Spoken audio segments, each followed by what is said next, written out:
Assalamualaikum warahmatullahi wabarakatuh. Perkenalkan, kami dari kelompok 3 ingin mempresentasikan tentang sistem informasi, organisasi, dan strategi.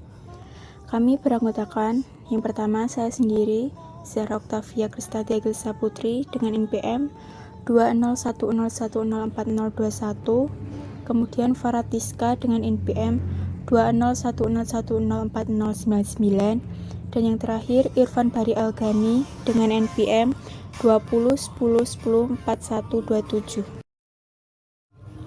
Organisasi dan sistem informasi. Pengertian organisasi. Organisasi berdasarkan teknis adalah struktur sosial formal yang mengubah input berupa modal dan tenaga kerja melalui proses produksi menjadi output berupa barang dan jasa.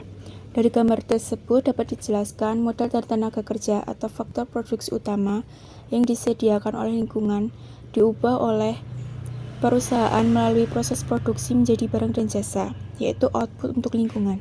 Produk dan jasa tersebut dikonsumsi oleh lingkungan penyedia modal dan tenaga kerja sebagai input dalam putaran umpan balik.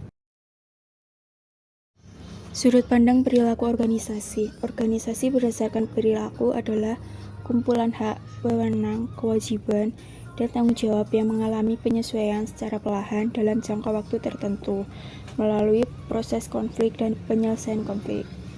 Yang dapat dijelaskan dari gambar di samping, yaitu sumber daya lingkungan menghasilkan organisasi formal, yaitu yang pertama struktur yang terdiri dari hierarki, divisi tenaga kerja, peraturan dan prosedur, proses bisnis dan budaya, serta proses yang terdiri dari hak atau kewajiban atau wewenang atau tanggung jawab, nilai normal orang-orang, kemudian diteruskan ke output lingkungan.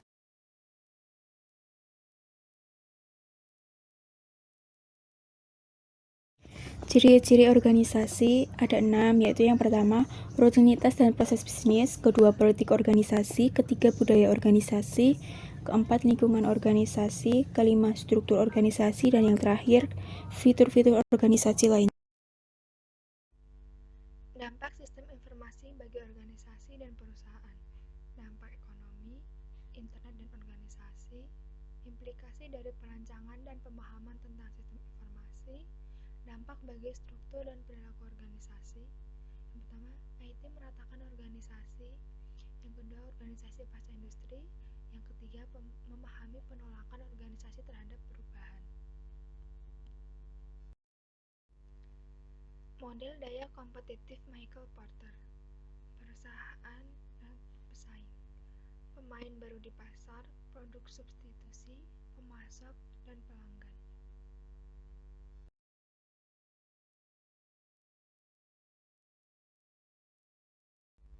Strategi sistem informasi terkait daya kompetitif. Yang pertama, daya kepemimpinan atau manajemen yang rendah. Yang kedua, diferensiasi produk. Yang ketiga, fokus pada ceruk pasar. Yang keempat, memperkuat keakraban dengan pelanggan dan pemasok. Dampak internet pada keunggulan kompetitif.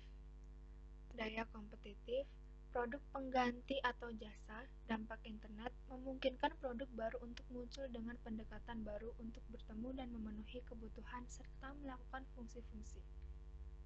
Daya kompetitif, kekuatan tawar-menawar pelanggan, dampak internet, ketersediaan, harga dan informasi produk secara global menggeser daya tawar kepada pelanggan. Lalu kekuatan tawar-menawar pemasok, dampak internet, pengadaan melalui internet cenderung meningkatkan kekuatan tawar atas pemasok. Pemasok dapat juga mendapat keuntungan dari berkurangnya hambatan untuk masuk pasar dan dari kehancuran distributor dan perantara lain yang berdiri di antara mereka dan pengguna mereka. Lalu ancaman pendatang baru, dampak internet. Internet mengurangi hambatan untuk masuk seperti kebutuhan untuk tenaga pemasaran, akses ke saluran, aset fisik, menyediakan teknologi untuk menjalankan proses bisnis yang membuat hal-hal lain lebih mudah untuk dilakukan. Lalu, posisi dan persaingan antara pesaing yang ada. Dampak internet memperluas pasar geografis, meningkatkan jumlah pesaing, dan mengurangi perbedaan antara pesaing. membuat lebih sulit untuk mempertahankan keuntungan operasional, menempatkan tekanan untuk bersaing pada harga.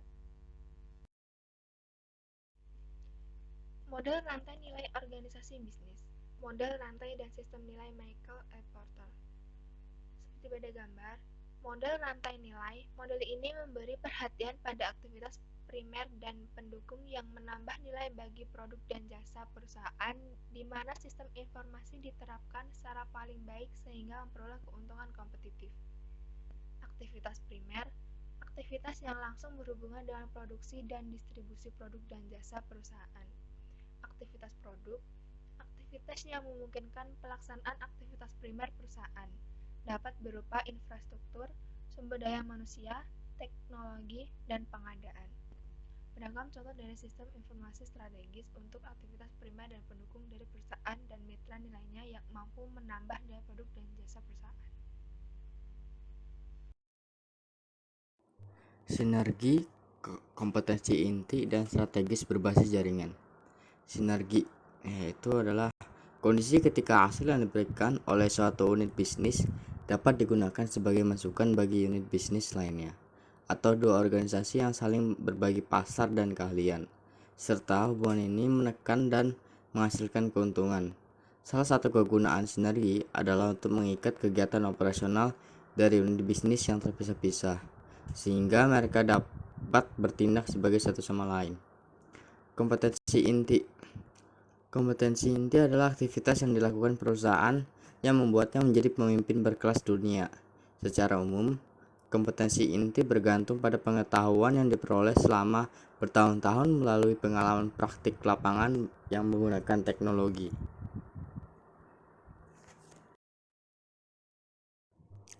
Strategis berbasis jaringan. Ekonomika jaringan. Model bisnis berbasis jaringan akan membantu perusahaan secara strategis dengan memanfaatkan keuntungan dari ekonomika jaringan atau network economic. Yang kedua, model perusahaan virtual. Dikenal sebagai organisasi virtual, menggunakan jaringan yang untuk berhubungan dengan orang-orang, aset, serta ide-ide yang memungkinkan bekerja sama dengan perusahaan lain untuk menciptakan dan mendistribusikan barang atau jasa tanpa dibatasi oleh lokasi fisik maupun batas tradisional organisasi. Ekosistem bisnis adalah istilah lain dari jaringan intra-independen yang dilengkapi secara leluasa oleh pemasok, distributor, perusahaan ahli daya, perusahaan layanan transportasi, dan pabrikan teknologi. Menggunakan sistem informasi untuk keunggulan kompetitif, yaitu permasalahan di bidang manajemen. Menopang keunggulan kompetitif. Sistem dimaksudkan untuk tujuan strategis, tetapi lebih sering menjadi perangkat untuk menyelamatkan perusahaan yang diwajibkan untuk bertahan di bidang bisnisnya, atau mereka akan menghambat organisasi dalam melakukan perubahan strategis yang penting bagi keberhasilan pada masa depan. Kedua, menggandeng TI untuk pencapaian tujuan bisnis. Riset mengenai TI dan kinerja bisnis telah menemukan bahwa semakin sukses suatu perusahaan menggandeng TI untuk mencapai tujuan bisnisnya, semakin banyak keuntungan yang diperoleh. B. Hanya seperempat perusahaan yang berhasil menggandeng TI untuk mencapai tujuan bisnisnya. Sekitar 50% dari laba organisasi bisnis dapat diperoleh lewat penyertaan TI dalam melakukan kegiatan bisnisnya. Luffman 2003. Kemudian, mengelola transisi strategis. Perubahan sosioteknis mempengaruhi elemen sosial maupun elemen teknik dalam suatu perusahaan yang dapat dianggap sebagai transisi strategis pergerakan antar tingkatan di dalam sistem sosioteknis. Terima kasih kepada teman-teman dan dosen. Sekian presentasi yang diberikan oleh kelompok kami. Jika ada kata yang kurang berkenan atau kurang tepat, kami mohon maaf dan kami membuka pertanyaan sesuai ketentuan yang berlaku. Terima kasih.